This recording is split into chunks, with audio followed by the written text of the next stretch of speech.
Have you ever wondered about the longest manhunts in FBI history? It's a question that stirs intrigue, a peek into a world of high-stakes pursuit and relentless dedication. Imagine for a moment infamous figures like Eric Rudolph, responsible for bombings in Atlanta and Alabama, evading capture for years, or Osama bin Laden, the mastermind behind the devastating 9/11 attacks. Consider Adam Gadon, an American member of Al-Qaeda, or James Whitey Bulger, a notorious mob leader who stayed one step ahead of the law for decades.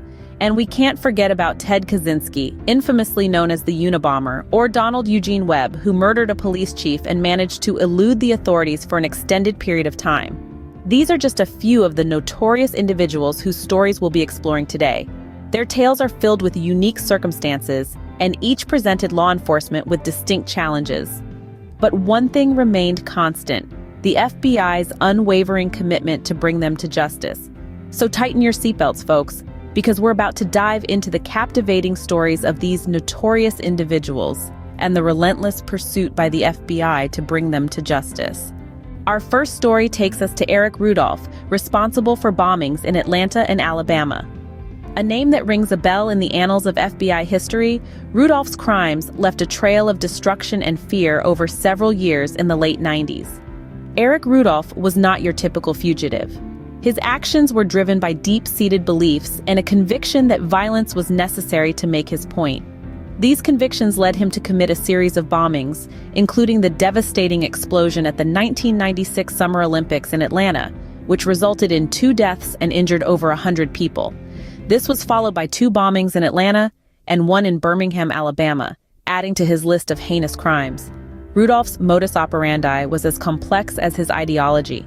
He used homemade bombs, often packed with nails for shrapnel, designed to cause maximum harm.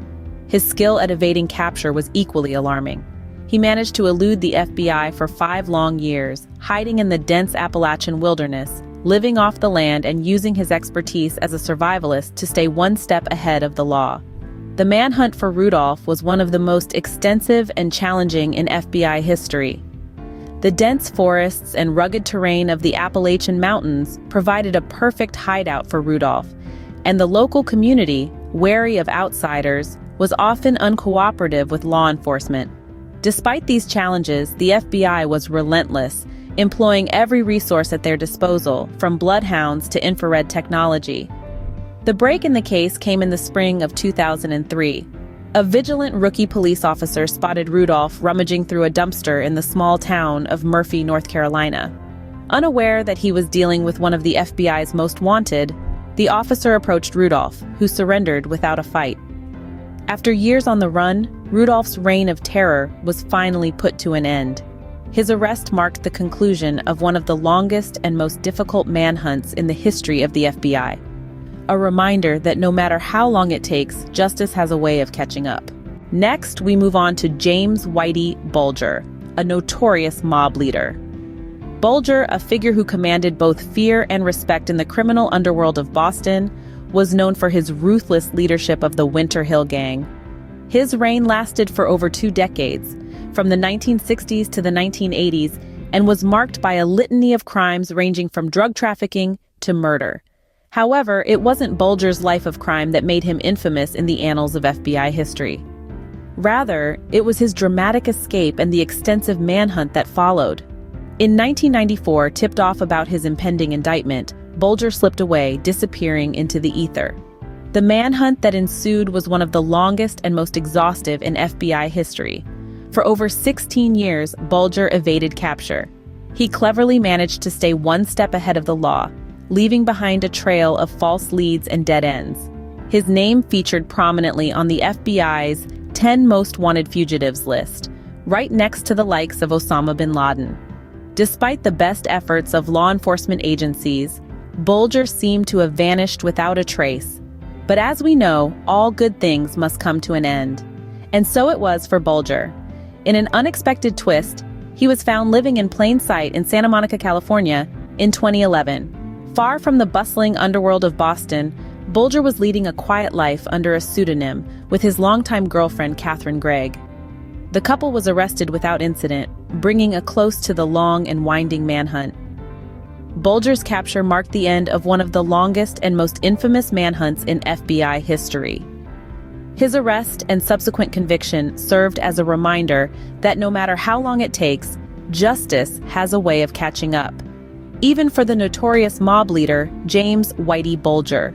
Our final tale revolves around Ted Kaczynski, better known as the Unabomber. The Unabomber's reign of terror began in the late 70s, extending into the heart of the 90s. This was a period marked by a series of deadly bombings aimed at universities, airlines, and individuals who were deeply involved in technology advancement. The name Unabomber was coined as an acronym from University and Airline Bomber. Ted Kaczynski was a highly intelligent man, a Harvard graduate and a former mathematics professor who retreated to a primitive lifestyle in the Montana wilderness. His bombings were motivated by a deep-seated rage against modern technology and industrialization. The bombs he crafted were sophisticated and lethal, causing 3 deaths and multiple injuries over the years. The Unabomber case was one of the longest and most exhaustive manhunts in FBI history. Despite deploying significant resources, the FBI struggled to find a breakthrough. The turning point in the case came in 1995, when Kaczynski sent out a manifesto outlining his views and intentions. The manifesto was published in the Washington Post and was recognized by Kaczynski's brother, leading to his arrest in 1996. Kaczynski's capture was a significant triumph for the FBI, but his story doesn't end there. He was sentenced to life in prison without the possibility of parole. His years in prison were marked by a struggle with mental health disorders, and in 2021 he was diagnosed with late-stage rectal cancer. Refusing further cancer treatment due to negative side effects and poor prognosis, Kaczynski's health rapidly deteriorated. In June 2023, Kaczynski took his own life in his prison cell. His suicide sparked questions about prison oversight, as despite his notoriety and a previous suicide attempt, he was not on suicide watch at the time of his death. Kaczynski's capture and subsequent trial marked a significant triumph in the FBI's history. His story serves as a stark reminder of the lengths the FBI will go to bring a dangerous criminal to justice, and the ongoing challenges they face even after a successful manhunt. These stories of notorious criminals and the dedicated efforts of the FBI to apprehend them have fascinated the world for years. From the bombings in Atlanta and Alabama orchestrated by Eric Rudolph, to the reign of terror led by the notorious mob leader James Whitey Bulger, the FBI has been constantly challenged. But the agency's perseverance has always shone through as they tirelessly worked to bring these criminals to justice. We've seen how Ted Kaczynski, better known as the Unabomber, was eventually captured after a deadly bombing spree that spanned nearly 2 decades. The common thread in all these cases? The relentless pursuit of justice. It's a testament to the tenacity of law enforcement, a commitment that transcends time and the cunning maneuvers of criminals. These longest manhunts in FBI history demonstrate the relentless pursuit of justice no matter how long it takes.